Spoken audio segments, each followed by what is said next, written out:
അതിരപ്പള്ളിയിൽ മസ്തകത്തിന് പരിക്കേറ്റ കാട്ടാനയെ നാളെ മയക്കുവെടി വെക്കാൻ തീരുമാനം. ഡോക്ടർ അരുൺ സഖറിയൻ സംഘവും ആനയെ നിരീക്ഷിക്കുന്നു. മയക്കുവെടി വെക്കുന്നതിൽ ആശങ്കയുണ്ടെന്ന് വാഴച്ചാൽ DFO R ലക്ഷ്മി. കൊമ്പന്റെ ആരോഗ്യസ്ഥിതി മോശമെന്ന് വിലയിരുത്തൽ. മയക്കുവെടി വെച്ചാൽ ആനയെ കോടനാട്ടിൽ എത്തിച്ച് ചികിത്സിക്കും. ദൗത്യത്തിനായി 3 കുങ്കിയാനകളും അതിരപ്പള്ളിയിൽ. ഇടുക്കി മൂന്നാറിൽ കാട് കയറാതെ കാട്ടാന പടയപ്പ. കൊച്ചി ധനുഷ്കോടി ദേശീയപാതയിലും പടയപ്പെത്തി.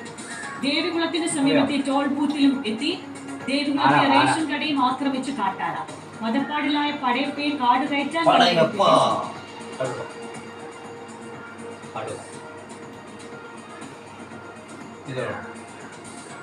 ന്യൂദില്ലി റെയിൽവേ സ്റ്റേഷനിലെ അപകടത്തിൽ റെയിൽവേ വെട്ടിലാക്കി RPF റിപ്പോർട്ട്. വലിയ ദുരന്തത്തിന് കാരണമായത് പ്രയാഗ്രാജിലേക്കുള്ള പ്രത്യേക ട്രെയിൻ പെട്ടെന്ന് അനൗൺസ് ചെയ്തത്. അറിയിപ്പ് നൽകിയത് 16ാം നമ്പർ പ്ലാറ്റ്ഫോമിലേക്ക് പ്രത്യേക ട്രെയിൻ എത്തുമെന്ന്. മറ്റ് പ്ലാറ്റ്ഫോമിൽ ഉണ്ടായിരുന്ന യാത്രക്കാർ കൂടി 16ാം പ്ലാറ്റ്ഫോമിലേക്ക് എത്തിയത് അപകടം നടന്ന സ്ഥലത്തെ CCTV ക്യാമറ പ്രവർത്തനരഹിതം. റെയിൽവേ സ്റ്റേഷനിൽ തിരക്ക് നിയന്ത്രിക്കാനായുള്ളത് RPFന്റെ 270 ജീവനക്കാർ. പ്രയാഗ്രാജിലേക്ക് ജനക്കൂട്ട നിയന്ത്രണം